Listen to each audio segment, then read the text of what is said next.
C'est magnifique, c'est vrai que c'est un lieu emblématique maintenant de Paris, ce Grand Palais. Et faire Rungis au Grand Palais, ce festival du bien manger, du bon, c'est quelque chose d'important et c'est ce qu'attendent en tout cas les Parisiens. Alors ici, nous à Grille de Main, on va forcément investir les lieux. On a relancé cette table d'hôte qui maintenant a sa place aussi au Salon de l'Agriculture. Notre enjeu, Guillaume, c'est vraiment de faire échanger des agriculteurs avec des acteurs de la cuisine, comme toi, bien évidemment, mais aussi le public, parce que l'idée aujourd'hui, c'est quand même que cette agriculture, qui a transcendé tout un ensemble de valeurs, soit portée forcément au plus proche. Alors, puisque tu es notre premier invité, moi je voulais, premier contact, te remercier. Et puis je vais te présenter quelqu'un qui est un céréalier. Il s'appelle Paul. Il est ici dans la grande région et il produit forcément de la céréale. Alors beaucoup de céréales. Hein. C'est pas un petit céréalier, c'est un grand céréalier. Il faut toutes les tailles. Il faut toutes les tailles. Toi, ton contact dans ta cuisine avec cette matière, la céréale, c'est quelque chose que tu te tiens à cœur? Oui, déjà merci de m'avoir invité et de me proposer ça. Je suis ravi de retrouver cette table d'hôte. J'en suis un habitué au Salon de l'Agriculture. Et c'est vrai que c'est toujours un moment intéressant de rencontrer tous les acteurs de l'agriculture. Alors la céréale, elle fait partie pleinement de notre alimentation. Dans le pain, c'est là où on en consomme le plus bien évidemment, mais pas seulement. Et c'est vrai qu'aujourd'hui, on cherche également des compléments de légumineuses. Et la céréale aujourd'hui prend un pas important dans certains plats que l'on peut composer. En dessert bien sûr, mais également avec les plats et en entrée, c'est quelque chose oui, que l'on peut utiliser. Alors le blé, ce qui est le plus connu, le blé, les dérivés, la semoule, le concassé, tout ça, mais aussi d'autres, l'orge, plein. Voilà. Tu sais ce que je vais faire moi? Je vais aller prendre une petite brassée d'orge. D'accord. Je vais aller chercher Paul. Tu restes là, on t'accapare encore quelques minutes. Ça marche. Et on continue. À tout à l'heure. Merci. Merci Guillaume. Bien, bonjour Guillaume. Bonjour Paul. Voilà, alors moi je suis agriculteur en Champagne et je suis producteur de céréales et de betteraves à sucre. Une exploitation assez importante chez nous puisqu'on exploite tout près de 600 hectares et on fait bon an, mal an, 200 hectares de blé, c'est-à-dire moins de 2000 tonnes. Alors, c'est quoi la destination de mon blé? C'est le blé tendre, un peu comme le blé dur chez nous. C'est quoi la destination de mon blé? C'est 50% le marché intérieur, meunerie évidemment, alimentation pour le bétail et à peu près 50% à l'export. Il faut quand même savoir que la France est un grand pays producteur de blé et un grand exportateur de blé.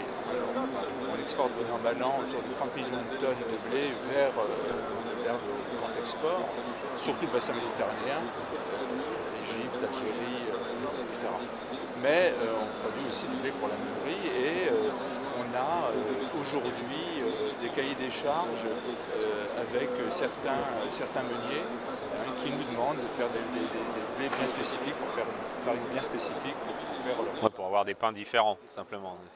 Mais on ne produit pas que ça chez nous, puisque je produis aussi de l'orge de brasserie. L'orge de brasserie, c'est l'orge pour faire du malt, pour faire de la bière. Et puis la betterave à sucre. Chez nous, c'est une grande zone de production de betterave à sucre et on fait chez nous 200 hectares de betterave à sucre aussi. D'accord. C'est du sucre. Ouais, c'est du sucre. Le sucre classique.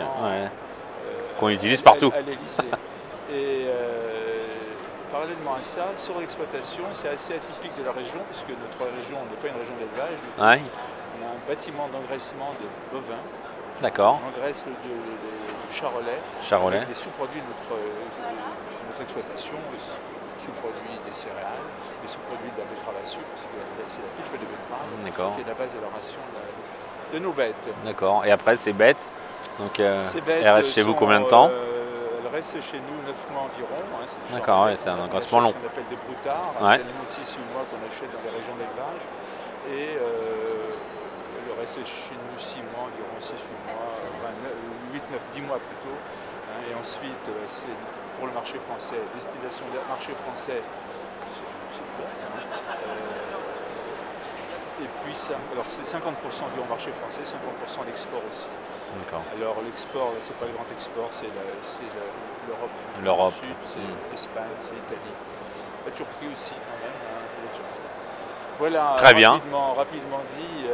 Alors vous êtes là tout le week-end pour rencontrer les chefs, pour rencontrer les gens, vous allez parler agriculture. Dans le cadre de la Grille de Main pour justement échanger avec les professionnels comme vous, mais pas que, avec ce qu'on appelle les urbains qui finalement ne connaissent pas grand-chose à notre métier, l'évolution de notre métier, parce qu'on a un métier qui a évolué fortement. Il n'est pas métier d'agriculteur est comme un autre métier. Ouais, bien sûr, il On faut, suivre les tendances, le cours. Et au niveau technique aussi, on a beaucoup évolué. Alors c'est de tout ça qu'on vient parler, dont on va parler avec les Parisiens. Et alors, est-ce que vous avez projeté dans tous ces hectares de production que vous avez de réserver, on va dire, un petit coin, un petit carré pour faire d'autres productions? Parce que vous savez que les chefs, notamment de collectivités, ont besoin de s'approvisionner, ce qu'on appelle en local. Donc on a besoin, nous, de rencontrer des agriculteurs qui ont une grande superficie et d'accepter de revoir un peu leur copie pour dire bon, bah, peut-être que je peux laisser un morceau de champ pour faire autre chose que ce que je fais normalement pour pouvoir alimenter à 80 km autour de moi les cantines scolaires, parce qu'il y a un vrai marché là aussi, donc ça peut être aussi source de revenus pour les agriculteurs. Et il y a une vraie demande aujourd'hui des chefs, notamment de collectivités, qui, pour être en conformité avec la législation, vont devoir, à l'horizon 2020, c'est demain, s'approvisionner soit en bio, soit en local. On a évidemment la possibilité, mais enfin c'est un changement de modalité, changement d'organisation. On y pense. En fait, moi j'ai installé 2 neveux sur l'exploitation. Pour ne rien vous cacher, ils sont en réflexion de peut-être passer l'exploitation en bio. D'accord, ouais. Alors là aussi, c'est une vraie révolution culturelle. Moi, c'était pas mon truc du tout. On était dans la production. Mais pourquoi pas, évidemment, si mes neveux passent en bio, il y aura forcément une partie d'exploitation laisser même en jachère, qui seront destinés au local. Ouais. Et aujourd'hui, mon schéma d'exploitation, moi, ne le permet pas. On ne peut pas vendre du blé des quantités. Non, en plus, il n'y a pas enfin, le chef allez, on va dire, même s'il y a 15, 20, 30 cantines autour de vous, une fois qu'il a acheté une fois du blé, il ne va pas acheter que ça. Non, la question est de savoir, est-ce que les agriculteurs, donc vous, parce que c'est vous qui êtes là aujourd'hui, Paul, de savoir si est-ce que sur ces hectares de blé que vous avez, ou sur ces hectares de betteraves à sucre, est-ce que vous ne pouvez pas dire, tiens, sur cette partie-là du champ, peut-être 1 hectare, peut-être un demi-hectare, on va faire un petit peu de blettes, un petit peu de pommes de terre, un petit peu de carottes, pour fournir justement cette collectivité qui a besoin aujourd'hui de trouver des ressources et cette terre. Et c'est vrai qu'on en parle avec les agriculteurs parce que c'est source de revenus déjà, parce que les chefs accepteront de payer le prix qu'ils doivent payer pour ça, plutôt que de faire venir des carottes de 2000 km, parce que pour être en plus en conformité avec la loi, il va falloir faire du local, du bio si possible, et du local. Et de toute façon, c'est pour ça que c'est intéressant d'échanger les chefs, les agriculteurs. Nous, on n'est que des transformateurs. Sans vous, on ne peut rien faire. Et si la cuisine de demain, elle se veut plus sociale, sociétale et environnementale, il faudra que les agriculteurs nous fournissent des produits plus social, enfin voilà, qui collent à ça, qui collent au mode de consommation, comme vous l'avez toujours fait. Oui, mais alors, ça fait partie de la diversification. Ouais. Et pourquoi pas, et je vous dis, à étudier. Mais on ne peut pas imaginer qu'une exploitation comme la nôtre, si vous voulez, ne fasse que du local. Ah non, mais en plus ce serait pas viable, ni pour vous, ni pour les chefs, ils ne pourraient pas acheter. Non, réfléchir à je sais pas, je dis peut-être 3%, 4%, 5% de l'exploitation pour voir comment. Voilà. Bon, en tout cas, ravi. On se recroise durant ce week-end. Je vous dis à bientôt. À bientôt. À très vite.